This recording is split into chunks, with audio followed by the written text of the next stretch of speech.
የሚከተሉትን 5 መጽሐፍ ቅዱሳዊ ጥያቄዎች በጥንቃቄ አድምጡና ትክክለኛውን መልስ መልሱ። ጌታችን መድኃኒታችን ኢየሱስ ክርስቶስ በደብረ ታቦር ተራራ አምላክነቱን በገለጠ ጊዜ የነበሩት 3 ደቀ መዛሙርት እነማን ነበሩ?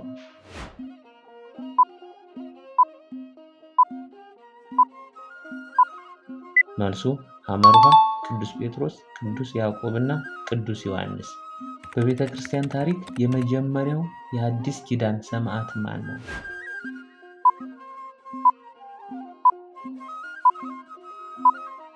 መልሱ ሀ ቅዱስ እስጢፋኖስ።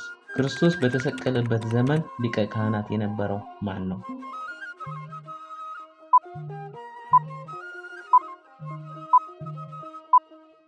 መልሱ ሀ ሐና።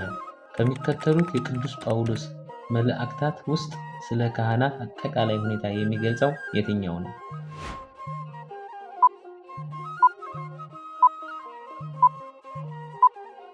መልሱ ለጢሞቴዎስ መጀመሪያ የላከው። ጌታችን አምላካችን ኢየሱስ ክርስቶስ የተወለደባት ከተማ ማን ናት?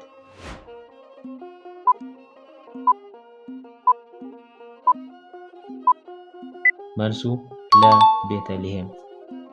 ራሳችሁን ፈትሹና ምን ያክል እንደመለሳችሁ ኮሜንት ላይ አስቀምጡ።